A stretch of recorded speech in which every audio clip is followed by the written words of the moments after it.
Bonjour à tous, nous sommes dimanche 31 octobre et nous sommes le 31e dimanche du temps ordinaire pour cette année. Ouvrons nos cœurs à l'écriture, invoquons l'Esprit Saint pour qu'il nous y aide. Viens Esprit Saint, emplis le cœur de tes fidèles, allume en eux le feu de ton amour, envoie ton Esprit Seigneur et tout sera crié, tu renouvelleras la face de la terre. Dispose nos cœurs pour accueillir la parole de vie.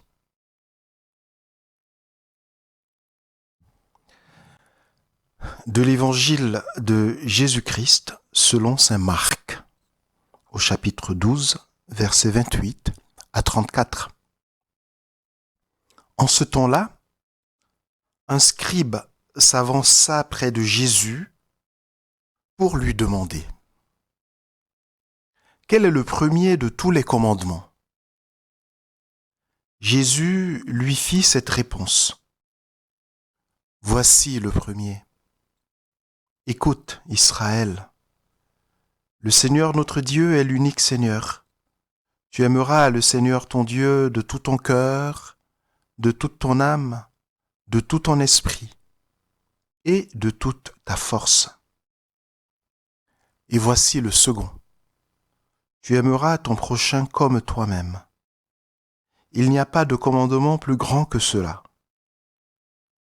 Le scribe reprit : fort bien, maître, tu as dit vrai. Dieu est l'unique et il n'y en a pas d'autre que lui. L'aimer de tout son cœur, de toute son intelligence, de toute sa force, et aimer son prochain comme soi-même, vaut mieux que toute offrande d'holocaustes et de sacrifices. Jésus, voyant qu'il avait fait une remarque judicieuse, lui dit : tu n'es pas loin du royaume de Dieu. Et personne n'osait plus l'interroger.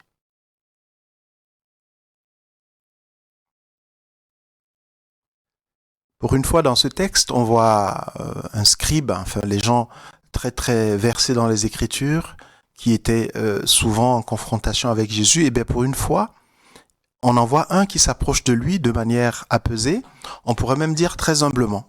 Il vient vraiment requérir l'avis d'un maître, l'avis du maître, et il lui pose la question du premier des commandements. Il faut se rappeler que quand on rassemble tout ce qu'il y avait comme commandement dans l'Ancien Testament et qu'on attribuait à Moïse comme le législateur par excellence de l'Ancien Testament, on dénombre environ 613 commandements. Et donc, quand ce scribe demande quel est le premier, il ne vient pas demander au niveau chronologique pour savoir quel est le commandement qui a été édicté en premier. Mais le premier, c'est le plus important. C'est celui qui fait finalement la synthèse de tous les commandements, et Jésus l'a bien compris. Voilà pourquoi il lui propose la réponse que nous avons entendue, et cette réponse est là en deux temps. D'abord, Jésus lui dit, et il n'invente rien, il cite l'Écriture, il cite l'Ancien Testament lui-même. Il cite le livre du Deutéronome. Écoute, Israël, écoute. Le Seigneur notre Dieu est l'unique Seigneur. Tu aimeras le Seigneur ton Dieu de tout ton cœur, de toute ton âme, de tout ton esprit et de toute ta force. Première partie de la réponse du Seigneur. Livre du Deutéronome. Tu aimeras le Seigneur Dieu. Il est l'unique. C'est-à-dire que il n'y en a pas d'autre. Il n'y a pas d'autre Dieu. Il n'y a pas une réalité qu'on puisse avec laquelle on puisse remplacer Dieu. Dieu est Dieu et en dehors de lui, il n'y a pas de Dieu. C'est lui l'être, le seul être suprême à l'origine de tout, qui est à l'origine de toi. C'est par lui que tu es. Et donc, c'est de lui que tu te reçois, c'est de lui que tu reçois tout. La nature et tout le monde et tous les mondes, tout ce qui est à l'existence viennent de lui. Il est l'unique. Et si Jésus reprend ce commandement, c'est parce que derrière ce commandement, eh bien, il y a une forme de prévention. Vous savez, Les lois ne sont jamais par hasard. Les lois viennent souvent en réponse à des déviations qui sont déjà là. Et si on parle du Dieu unique, s'il y a ce commandement qui rappelle que le Seigneur est unique, l'unique, c'est bien parce que au cœur du peuple, il y avait la tentation de se disperser entre des propositions de divinité à gauche et à droite, par-ci et par-là. Les Baals, les divinités païennes de toutes sortes, qui sont nombreuses parce que les religions anciennes primitives, elles sont très très créatives en matière de Dieu, comme si l'imagination de l'être humain se déployait de manière illimitée, précisément pour nommer ou identifier l'être infini. Et du coup, Dieu, cet être infini dont ils avaient l'intuition de l'existence, ils le traduisaient en plusieurs divinités, voilà. Des noms divers et variés, des entités diverses et variées. Et donc le Seigneur qui se révèle, il dit, je suis ton Dieu. Il n'y a pas d'autre Dieu que moi. Et ce Dieu unique, qui ne peut être remplacé par personne, auquel on ne peut substituer aucune réalité, sans courir le risque d'être déçu et plus vide qu'avant, eh bien ce Dieu, il demande une chose finalement très étonnante. En tout cas, dans la révélation à Israël, qui est aussi l'héritage de la révélation chrétienne, puisque Jésus recueille tout cela pour nous le transmettre, il demande l'amour. Il demande l'amour. Là où on aurait plutôt tendance, où on se sentirait plutôt devant la grandeur, la majesté de ce Dieu qui est grand, d'abord à lui proposer une sorte de culte d'adoration, à nous écraser, à magnifier d'abord sa grandeur, qui est réelle. C'est pas que Dieu n'est pas grand, c'est pas que Dieu ne mérite pas d'être adoré, c'est pas que Dieu ne mérite pas d'être magnifié, mais ce qu'il nous dit aujourd'hui, comme dit une prière dans l'Église, nos chants, notre adoration, nos gestes, nos sacrifices, n'ajoutent rien à ce que Dieu est.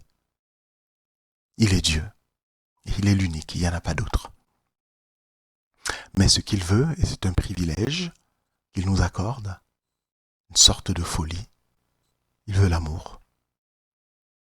Il y a un psaume, le psaume 139, qui dira « C'est l'amour que je veux et non les sacrifices ».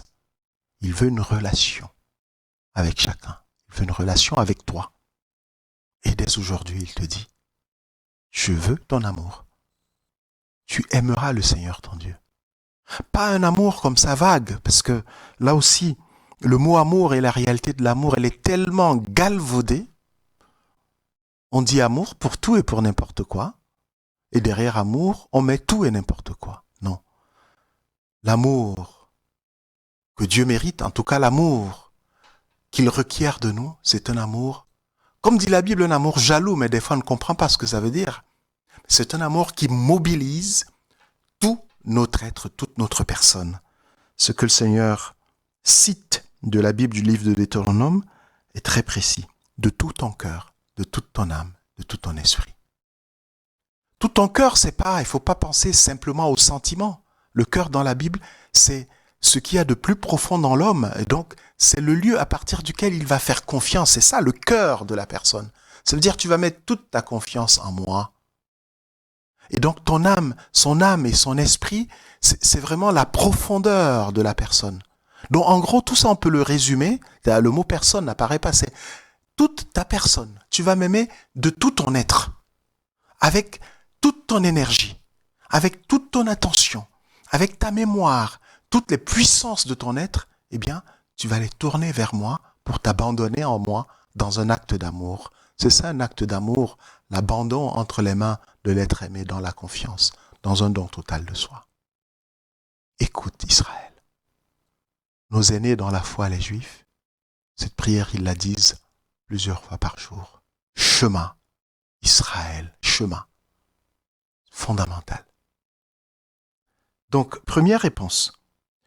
Et le Seigneur, on lui a demandé le premier, mais il ne peut pas, on comprend tout de suite. Il donne ce commandement, il devrait s'arrêter, c'est le plus important, mais ce commandement ne va pas sans le second, Là, il cite encore la Bible, c'est le livre du Deutéronome.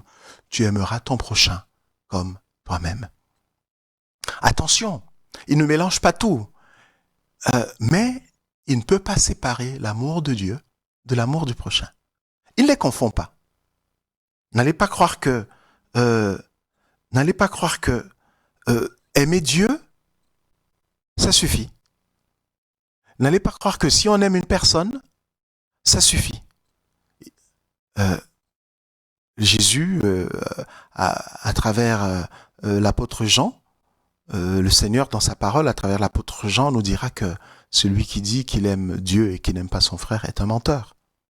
Mais on pourrait dire le contraire aussi. Dire qu'on aime une personne et dire qu'on n'aime pas Dieu ou qu'on ne le reconnaît pas, et ça veut dire que cet amour ne mobilise pas tout notre être, toute notre intelligence, toutes nos puissances, qui nous permet de percer le mystère de la personne et de la rattacher à son origine, qui est Dieu. Donc, on ne confond pas. Un homme, c'est un être humain, c'est pas Dieu. Dieu, c'est pas un être humain. Mais c'est là ce qu'il nous commande, ce qu'il nous dit aujourd'hui, c'est que le commandement des commandements, le plus important, celui qui résume les 613 commandements de Moïse et tous les commandements qu'on peut imaginer, toutes les règles de morale, de gentillesse, etc. Tout ce qui, ça résume tout ce qu'on peut vouloir faire pour Dieu, le culte qu'on peut vouloir développer, les sacrifices et les holocaustes, tout ça, c'est résumé, c'est contenu dans ce double commandement. Tu aimeras le Seigneur ton Dieu de tout ton cœur, de toute ton âme, de tout ton esprit. Et le second, tu aimeras ton prochain comme toi-même. Le Seigneur nous demande de ne pas être théorique, d'accueillir ce commandement, de ne pas simplement être d'accord, comme ce script. Il dit, ah, mais maître, tu as bien répondu, etc. Le Seigneur nous dit, si on a bien compris, c'est une bonne chose. On n'est pas loin du royaume. Mais ce qu'il veut, c'est que nous soyons dans le royaume. Et pour entrer dans le royaume, il faut plonger tout entier dans cette dynamique de l'amour. D'abord, en se laissant aimer par Dieu, parce que c'est en se laissant aimer par lui que nous lui répondons avec un amour sans réserve. Et cet amour sans réserve de Dieu nous tourne vers nos frères. Demandons la force de l'Esprit Saint qui prend notre cœur tout entier pour le déposer dans les mains de Dieu et pour ouvrir nos yeux et nos mains à nos frères qui nous entourent